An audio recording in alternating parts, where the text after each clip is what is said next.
Bienvenidos, bienvenidas mis amigos, mis amigas. Vamos a estar estudiando latín en su parte número 20 y vamos a estar viendo unas palabras desde una perspectiva hebrea, en latín, nada menos, algo insólito para ciertos estamentos y ciertos individuos que estudian el hebreo. Les parece algo insólito que alguien desde el latín reporte una perspectiva hebrea de las palabras. Eso lo ven como algo insólito, pero bueno, no comprenden qué le vamos a hacer, ¿no? No tienen esa manera de entender hebreo. Ahí se demuestra, ¿no? Porque si hablas hebreo o piensas hebreo con el hebreo, no demuestras que piensas en hebreo. Pero si piensas en hebreo desde otro idioma, es que indudablemente eres hebreo, ¿verdad? Te mueves en lo hebreo, en cruzar al otro lado.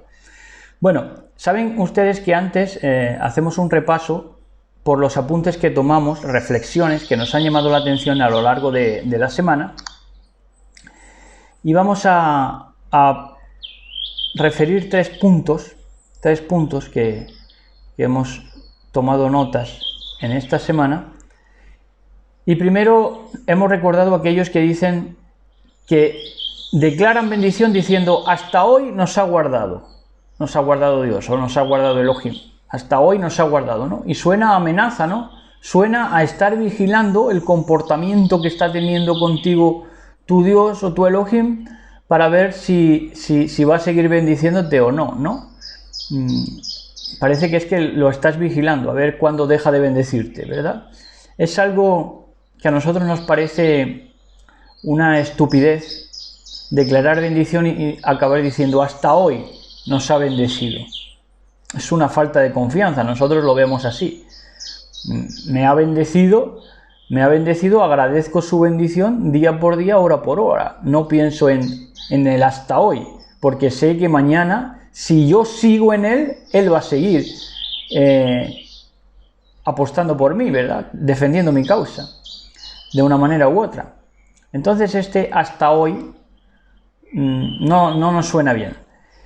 En Isaías 43:11 vamos a ver una reflexión. Esta traducción incluso la ha dado alguien que no cree en el Mashiach como Elohim, como digno de ser adorado.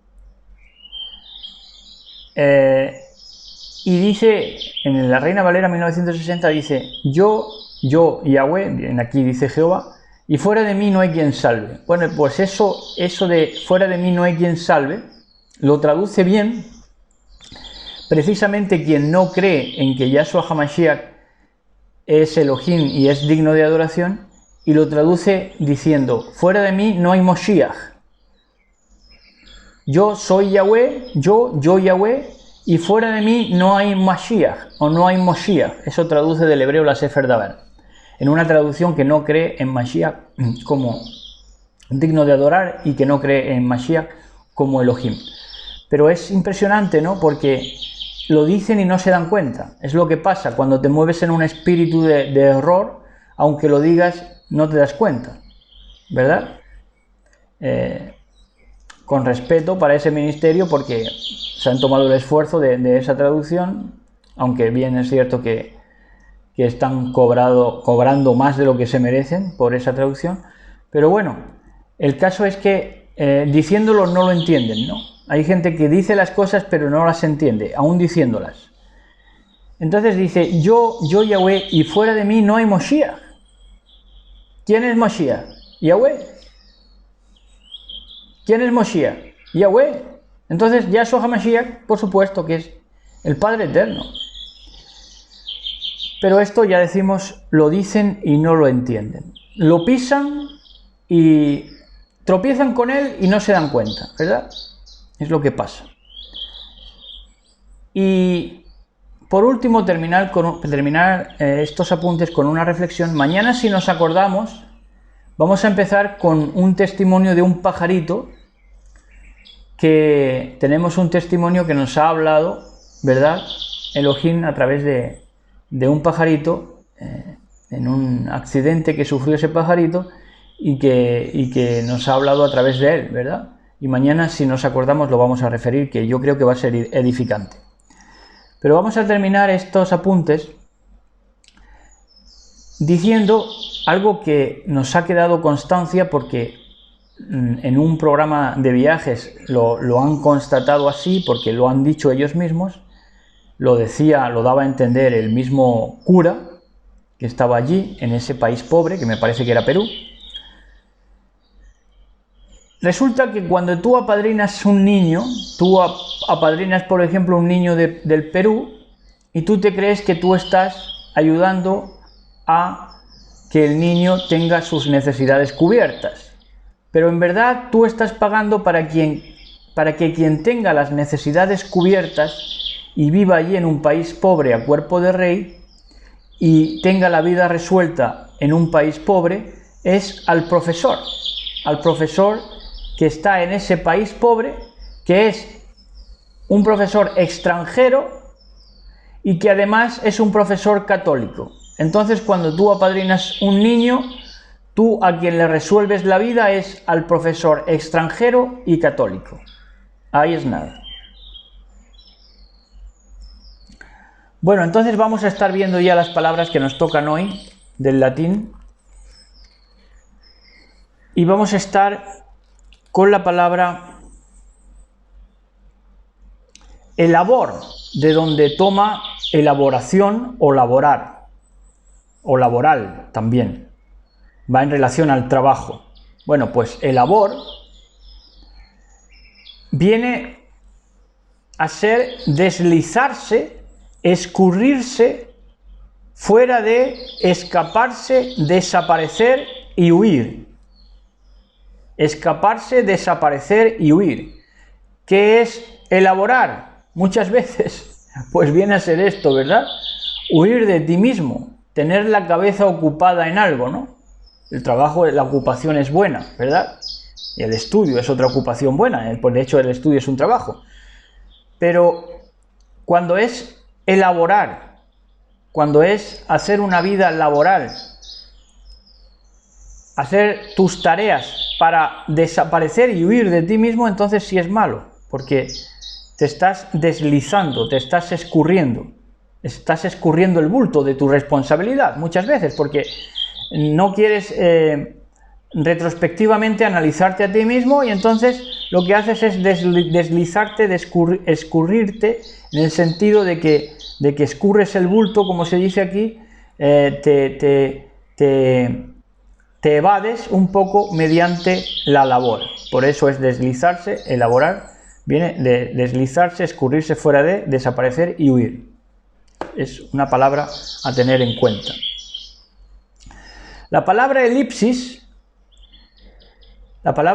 que esto forma parte del lenguaje cinematográfico cuando se hace una elipsis, pero también es una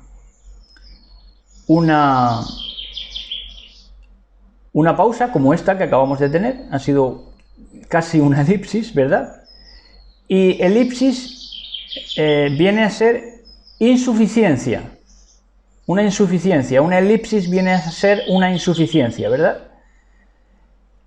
En la profecía se aplican también, sin darse cuenta los predicadores, muchas veces se aplican elipsis de tiempo en la interpretación. Por ejemplo, en las 70 semanas se pone las 69, las 69 se pone en el año 70 y las 70 se pone estos 2000 años después. Eso es una elipsis. Y elipsis viene a ser insuficiencia de narración, la insuficiencia de narración, ¿verdad? Por eso lo fílmico, lo del cine, toma ese lenguaje de elipsis. Insuficiencia, y además también elipsis es yo dejo a un lado. Yo dejo a un lado. Para hacer una elipsis profética tienes que dejar al lado o dejar de lado muchas otras escrituras en una insuficiencia narrativa, porque te falta profecía y documentación en la palabra de poder. La palabra elutus, que está conectado también con luto, o enlutado, elutus, pues elutus, que toma de esa desazón que es el luto, ¿verdad? Cuando perdemos a un ser querido, todavía se sigue poniendo, por lo menos aquí en Andalucía, la gente luto, bueno, pues viene de ahí, de ponerse luto. Pero la gente que se pone luto también se ha movido el luto, todavía fragua, permea, está vigente, sobre todo en las poblaciones más deprimidas intelectualmente, la gente más analfabeta, ¿verdad? Y es que el lutus significa desleído, aguado e insípido. Y fíjense que más allá de lo del luto, reparamos en que desleído, ser una persona desleída, no leída, te lleva a ser una persona aguachenta, aguado e insípido. No tienes sabor en la vida, no sabes disfrutar, ¿verdad? El leer te da mucha calidad de vida, eso tienen que saberlo. La palabra emeritus, saben ustedes que ahora hay papado emérito, realeza, reyes eméritos. Bueno, pues vamos a ver de dónde viene emérito, emeritus. Pues emeritus significa terminado, acabado, agotado. Esos perros, esos cerdos están acabados, por eso son eméritos. La palabra emeticus, fíjense la transgresión desde el concepto latín, desde los conceptos del latín que toman de lo más pagano. Emeticus viene de emet, de la letra hebrea, de la palabra hebrea emet, pero entonces lo corrompen y sale lo emético, lo emeticus. Y lo emeticus es yo vomito, de manera que para el entendimiento latín paganos, lo verdadero, lo emético, en su concepto hebreo, es que hace vomitar, vomitivo. Para ellos la verdad les lleva a vomitar, ¿verdad? Son alérgicos a la verdad, no pueden con ella. La palabra énfasis, de donde viene énfasis, hacer énfasis en una cosa, ¿no? Bueno, pues toda la escritura, hoy vamos a entender que toda la escritura, toda la palabra de poder, toda la Biblia, toda la Torá, es enfática. ¿Por qué? No porque repita las cosas, no le hace falta, como le hace falta, por ejemplo, a la insuflación de la imagen de la bestia en la televisión. A esa sí le hace falta repetir constantemente. Pero la Biblia de por sí es enfática. ¿Por qué? Porque énfasis viene de una expresión que deja entender más de lo que se dice. Y eso pasa constantemente en la escritura de poder, en la palabra de poder. Que se da a entender más de lo que se dice. Es decir, cuanto más profundices, más capas de profundidad encuentras, ¿no? Eso es el énfasis. Dejar entender más de lo que se dice, para que cuanto más profundices, más extraigas. La palabra empiricus, de donde viene el empirismo, lo empírico, lo demostrable, lo de verdad científico, lo corroborable, es de empíricos, que significa que se guía por la experiencia. Eso tenía que ser siempre la ciencia, si de verdad quisiera ser empírica, que se guíe por la experiencia, ¿verdad? Y guiándose por la experiencia, tendría su acepción de curar únicamente por experiencia. Algo que se cura únicamente por la experiencia, según tu testimonio personal corroborado en tu propia carne, entonces curaría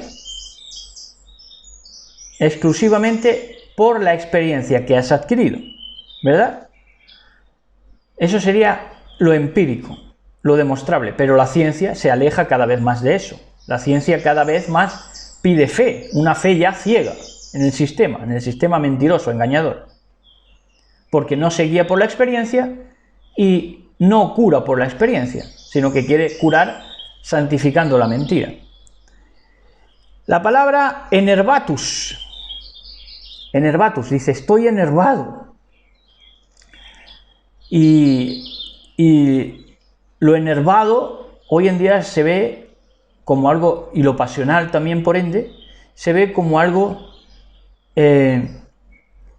negativo, ¿no?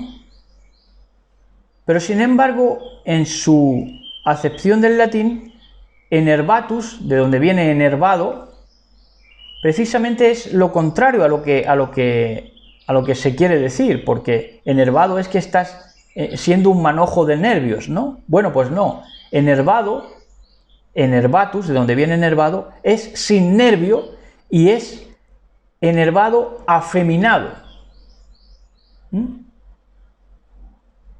¿Verdad? Una persona enervada es una persona afeminada, ¿verdad? No es algo que enervado que te hierve la sangre y que te comes a quien sea, ¿verdad? No, es enervado precisamente, manifestar esos nervios exteriormente es de afeminados. Fíjense el dominio propio que hay que tener para ser un hombre. Y luego cualquiera es un hombre, ¿verdad? La palabra enúcleo, que viene de en núcleo, la propia palabra lo dice, en el centro, en el núcleo, es muy rica porque el núcleo es quitar el hueso o el núcleo de una fruta, desentrañar, explicar, aclarar. Examinar, estudiar, examinar a fondo, quitar la cáscara, que bueno, es estar en núcleo, ¿verdad? Y el núcleo es estar en el núcleo de todo, que es el Mashiach. El Mashiach, Yahshua, es el núcleo de todo. Cuando estás en él, lo contemplas todo, pudiéndolo desentrañarlo, explicarlo, aclararlo, estudiarlo, examinarlo a fondo y quitar toda cáscara, toda clipot, que se dice en el argot judaico. La palabra enteos, que eso ya lo dimos, enteos es inspirado por los dioses, según el concepto griego, viene de teos, Dios, y enteus, en Dios. Y de ahí viene entusiasmo, de enteos. Quien tiene entusiasmo se mueve en teos, se mueve en Dios, se mueve siendo inspirado por los dioses, ¿verdad? En ese entusiasmo. La palabra efebus, esto lo hemos anotado simplemente porque había una famosa serie que se llamaba Friends, que por cierto, y ahora la van a entender, Friends es una serie de los 90, que ya eran casi treintañeros los protagonistas, cuando antes, en esa época, la gente veinteañera todavía tenía... todavía no eran niños, ¿no? Ya eran talluditos cuando se tenía veintitantos años. Sin embargo, vino esa serie de Friends también a poner este concepto de efebus. Y había allí una rubia que era muy niña, muy pavesa de comportamiento, muy pava, muy pánfila, y se llamaba Fibe. Y Fibe viene de efebus, y efebus es adolescente, bebé, juventud. Entonces esa serie, y con esa protagonista también, se hizo para que la adolescencia fuera cada vez de un rango, abarcara un rango mayor de gente. Por esa serie ya abarcó a los de veintitantos y ahora ya estamos por treinta y tantos y seguirán con cuarenta y tantos y siendo adolescentes, siendo efebus. La palabra epicoenus viene a ser epiceno. El epiceno es un nombre que se designa para individuos que tienen los dos sexos, individuos tanto del sexo masculino como del femenino, epiceno, ¿verdad? Sí, podría ser también hermafroditas, pero es más bien en el concepto de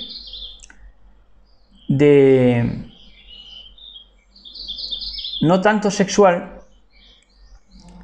sino como que lo epiceno en el lenguaje léxico sería que los dos sexos, ¿verdad? Que abarca a los dos sexos, conceptos que abarcan a los dos sexos.